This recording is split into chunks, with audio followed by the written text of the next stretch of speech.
sou a Audrey Moreira Roida e hoje vou ler o conto de Pedro Malas Artes, O Ladrão que Rouba Ladrão, do livro Novas Histórias Antigas, recontado por Rosane Pamplona, ilustrado por Andrea Ebert e editado pela editora Escarlate. Esse livro eu tenho trazido aqui em alguns dos últimos episódios e eu gosto muito desse livro, porque ela fala de como essas histórias ancestrais elas trazem algo de essencial do humano. E é um pouco essa a minha motivação de fazer esse quadro, assim. E aqui as ilustrações não são ilustrações narrativas, no sentido de que elas complementam a narrativa da história. Elas são ilustrações sintéticas, elas sintetizam características da história numa padronagem que, inclusive, é um tipo de desenho muito comum em todas as culturas, né? Em todas as épocas você tinha padronagens, ou na cestaria indígena, ou nos tecidos, ou em joias, enfim. Um dia eu vou fazer um vídeo sobre padronagens. Então vamos lá. Ladrão que rouba ladrão.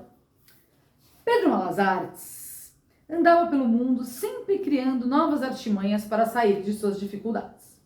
Um dia, em companhia de dois amigos andarilhos, chegou a uma estalagem cujo dono era bem conhecido por sua avareza. Já começava a escurecer e os três, que estavam andando há horas, sentiam-se famintos. Da estalagem ressentia um cheirinho apetitoso de carnes e pães assados. Um jantarzinho cairia bem. Mas como pagar por uma refeição? Tudo ali era caro e o dinheiro deles, junto, não passava de alguns vinténs. Além disso, os três sabiam da fama de sovina do estalageiro. Só Pedro Malas Artes não se apertou. Pensou um pouquinho, pensou outro pouquinho e disse aos companheiros: "Pois vocês querem ver como sou bem recebido por aquele pão duro? Aposto que ele me fará comer e beber de graça." "É impossível."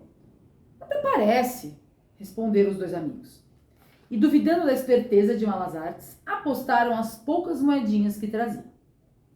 Malas Artes, sem perder tempo, bateu à porta da estalagem. O avarento veio abrir e, vendo o pobre aspecto do andarilho, perguntou, com maus modos: "O que você quer? Se tem dinheiro, entra. Se não tem, fica de fora." "Não se trata disso," respondeu num sussurro Malas Artes. "Venho propor-lhe um negócio."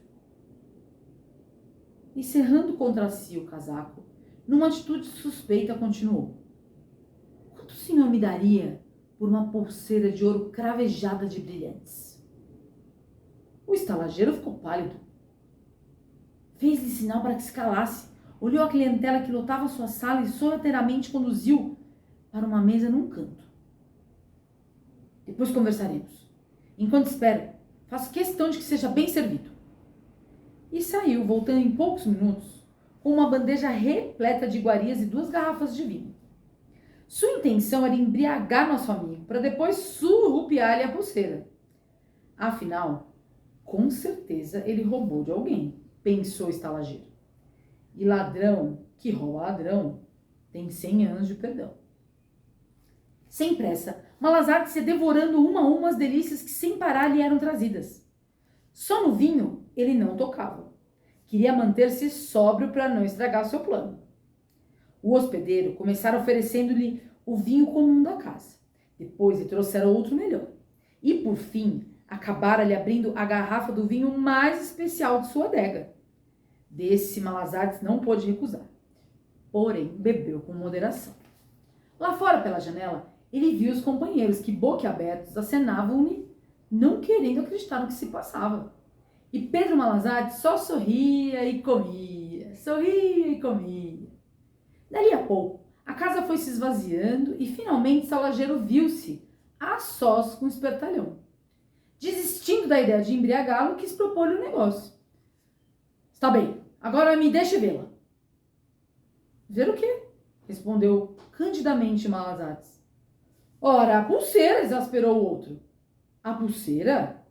Ah, eu não a tenho mais." "Desculpa." "Ah, eu não a tenho ainda. Eu apenas lhe perguntei quanto o senhor me daria por uma pulseira se eu a tivesse." Quando eu a consegui, poderia vendê-la ao senhor, já que me tratou tão bem. Furioso, o estalageiro expulsou de lá os sopapos, mas não pôde fazer, pois também tivera más intenções. Plenamente satisfeito, apesar de um pouquinho dolorido, Pedro Malas Artes juntou seus amigos. Quis receber as moedinhas, pois ganhara a aposta, mas em troca deu-lhe pedaços de torta e de frango que havia trazido, escondidos nos bolsos. Depois, explicou-se a peça que pregara no avarento e todos riram às gargalhadas. Afinal, ladrão que rouba ladrão.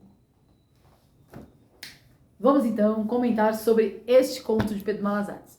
Pedro Malas Artes é um personagem brasileiro que faz parte da tradição dos contos de esperteza, né?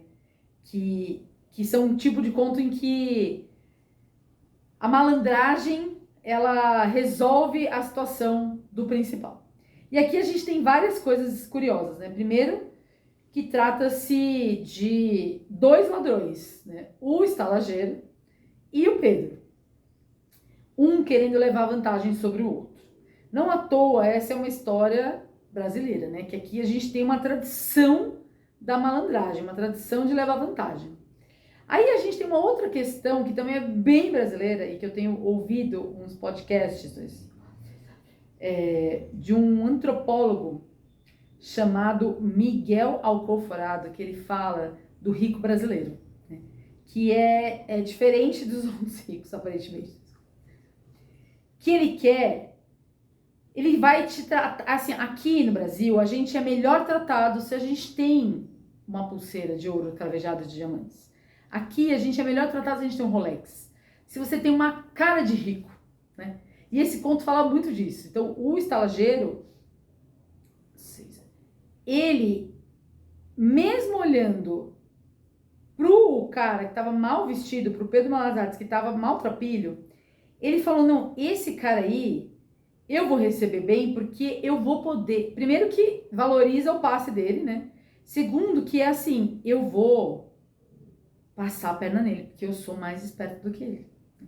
E é louco pensar como a gente aqui, num país colonizado, a gente tem dificuldade de sair dessa lógica do malandro, né? A gente tem dificuldade de sair dessa lógica do vou levar vantagem, assim. Tudo bem que a malandragem, a esperteza, ela é um recurso que obviamente não é exclusivamente brasileiro, né? Ela é do ser humano, todo mundo quer dar uma desperta, eu inclusa, me incluo dentro dessa, assim. Mas eu acho que a gente tem um negócio aqui muito louco, assim, cultural, de naturalizar em todas as nossas ações, em todas as nossas estratosferas, essa coisa do jeitinho, sabe? Do atalho, né? De como que eu posso fazer sem ser otário, sabe? Tem muito essa lógica de assim, eu não posso ser otário, então eu tenho que dar o jeitinho, eu tenho que enganar o outro, eu tenho que... E isso é muito do ser humano, né? O ser humano... Quem não gosta de um atalho, né, gente? Quem não gosta de um atalho, né? E essa coisa do pertencimento, do cara... Primeiro enriquecer fácil, porque ele ia roubar a pulseira e ia ficar rico, né?